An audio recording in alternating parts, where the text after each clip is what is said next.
I'm going to stop saying the word sperm and bring on Cabot Phillips. Cabot, why are we talking about this?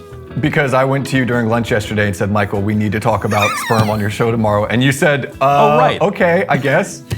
Michael, we're talking about this because there actually is a crisis of infertility that is looming right now globally. So go back to 2017. There was a team of European researchers who published this very controversial study claiming that sperm counts had dropped 50% in men since the year 1970.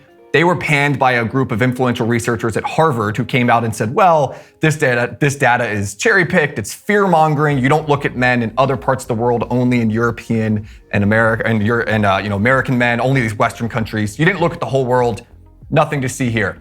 So this team of researchers said, okay, we'll conduct the largest meta-analysis ever on sperm counts, look at over 200 studies since 1970, get this published in the Human Reproduction Update journal, a very renowned medical journal. And they found that the problem was actually even worse than they thought. Since 1970, Michael, there's been a 62% decrease in the average male sperm count globally, taking into account Africa, Latin America, South America countries initially that had been left out. A 62% decrease in sperm count. So back in the 1970s, the average man had over 100 million sperm per milliliter of semen. Now we know that the average man is at 49 million per milliliter. Doctors say that anything in the 40 to 50 million range is cause for concern with fertility, and that each decrease, once you get below 50, each decrease of 5 million starts to compound on itself and will cause serious fertility issues. The average decrease so far has been 1% to 2% per year. You could do the math on where this is going. So it's not just that it was a sudden drop, it's a steady drop. A steady drop. There was an increase in the drop starting in the year 2000. There had been about a 1 to a 0.8% drop in the late 90s, and it accelerated to a 1 to 2% drop starting in the year 2000. So what is causing? There are two main theories right now from researchers. One has to do with lifestyle. The other has to do with chemicals that are in our environment, as well as things happening to women when they are pregnant with children. So we'll start with the lifestyle element. There are a few things that we do know that cause testosterone levels to drop, and lower testosterone does equal lower sperm count. So among those things, inactivity. Obviously, we know that a lot more people are inactive these days. Lack of exposure to sunlight can cause vitamin D deficiencies that causes your testosterone to drop. But there are other things as well. Porn addiction plays a role in testosterone levels dropping. And obviously there's an epidemic of men addicted to porn that's causing their sperm counts to drop. But also the big one beyond alcohol and drug use, that plays a role as well. The big one here is obesity. So we know without a shadow of a doubt that obesity causes testosterone levels and sperm counts to drop. Since 1970, we've seen a tripling of obesity rates in most developed countries. And so that is scary, but at the same time, some of those are reversible trends. So there was a Danish study back in 2019, for example, that took a group of obese men, they put them on a strict 8-week low-calorie diet. The men who were able to lose over 30 pounds during that 8-week diet saw their sperm counts go up 41% on average in that time frame. So there are things you can do to get your testosterone levels up, get sperm counts going in the right direction, but the other part of this is exposure to chemicals, and that's a lot harder to reverse. Well, it's funny you mention it because I was half jokingly going to blame it all on seed oils, as I have mentioned to the Daily Wire member block. I have never gotten behind any fad, diet, nutrition stuff my whole life, other than the seed oil thing. I am totally convinced seed oils, poison, made by the devil. They might be constitutive of the devil himself, okay? And so, got to avoid the seed oils. But I said, I don't know, is there any way? But one of the arguments about the seed oils is it causes people to become obese, it causes inflammation, it causes all of it. So it actually, in an indirect way, might have something to do with this sperm issue. Yes, it pains me to say, but Michael, you were right on that.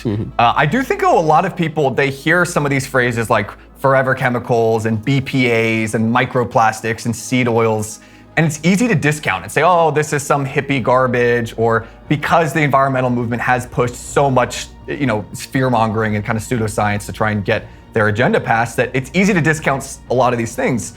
There is a growing body of really indisputable evidence that these forever chemicals that are being produced and that are building up in people's bodies, microplastic, BPAs, the negative impacts of seed oils and things of that nature, are having a direct impact on the on human hormone production. It messes up your endocrine system, which plays a huge role in your fertility. And so now there is a growing body of evidence that, take for example, these forever chemicals, which are found in all sorts of plastics and a lot of home grooming products, in candles and scents. But also a big thing, non-stick pans. A lot of people are becoming more aware of that. There was a study that was conducted back in 2020, looked at women who were pregnant that had been exposed to forever chemicals through non-stick pans and that had higher levels of forever chemicals in their water supply compared to women who lived in more rural areas that were not exposed to them. They found that there was a direct correlation of the sons of those pregnant women and penis size. Get this, I'm gonna look up the exact, I wanna make sure I get this right. The men whose mothers while pregnant were exposed to forever chemicals, 11.5% smaller penises than those who were not exposed. And there's a direct correlation there with testosterone in utero. And so not only is it impacting testosterone, I think a lot of men perk up when they hear, wait a second, these forever chemicals can impact my manhood in that way as well. I don't want to tell any tales out of school, but when sweet little Elisa was pregnant with our eldest son, we go in and, Elisa's crazy about no non-stick, no plastics. No, she's really gone super hippie on all this stuff. And we go in and she's having the ultrasound and the doctor says, okay, and now I could tell you the sex of your child if you want. Do you want to know? And we said, yes. She goes, your child is a boy. And he's very clearly a boy. I said, my boy, my son, all right. Well, this is now I have to thank the lack of non-stick pans. That actually is something, I'm not gonna comment on your unborn child's endowment. I appreciate that. Not gonna talk about that. Yeah. But I will say that there is a growing body of evidence that this stuff is legit. Again, I don't think that this is something that we can just write off now and say, oh, it's all out there, it's all hippie. So there are things though that you can do to start to reverse this. Doctors do encourage people to start using more glass containers because the hard plastic, especially it's hard plastic containers, Tupperware, things like that do play a role, especially when they're heated in releasing many of these chemicals into your body. Which we always do. I mean, the point of Tupperware is you throw it in the microwave and then it has effects that sound very scary as you're not reporting. Great. So go get glass for those things. And the other part that they encourage people to do is just physical activity. Because again, the clearest correlation here as well is obesity and impacting this. But Michael, I think you got to look at this big picture as well, because of the fact that it's not just sperm count that is going to impact fertility rates. It's also the personal choices of women. We know beyond any question right now that women are waiting longer than ever before to start having children and to want to have children. And because birth rates have declined in virtually every single industrialized Western country at this point, the window for which women have a chance to get pregnant is getting smaller because they're waiting to their late 20s, early 30s on average now. Right. And when you combine that shorter window with less motility from men, the odds of having as many children as you might want to have or always imagine having as a younger woman do go down. And so that's another factor here that's going to start to impact birth rates if we don't reverse this trend. Right, because it's not just that, the male fertility is a little bit lower because the sperm counts have decreased. It's also this combination of factors really compounds on itself. So you add onto that trying at a later stage, you add onto that all of these chemicals, you add onto that obesity, you add onto that all of these things. All of a sudden, your chances of becoming pregnant have dropped dramatically. Exactly, and that's kind of the thing that doctors are warning of is, hey, you can do some things that you can fix in your own lifestyle to start to increase your chances.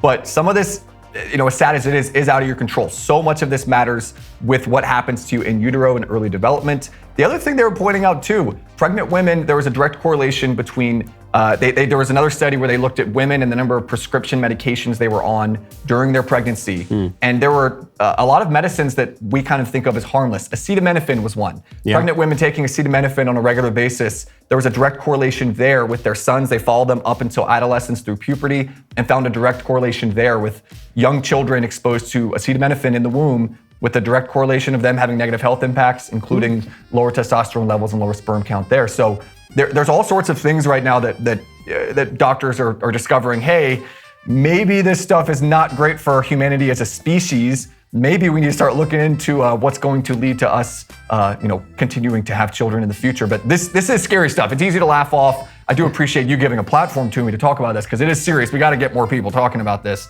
more people having kids. I'm going to go home and, I'm ready to have a baby. We've been married 2.5 years. Let's do it. All right. Listen, Cabot, this isn't this kind of show. We don't need to get graphic details. But you're right. We need to get more people talking about it because we need to get more people. So they got to cut out the porn, they got to cut out the poison pill popping, they got to cut out the weird plastic stuff everywhere, they got to cut out all the gross chemicals in the foods, and they got to go and be fruitful and multiply. Cabot, thank you for coming on the show and clearing this up. I'm Michael Knowles. This is The Michael Knowles Show. We'll see you tomorrow.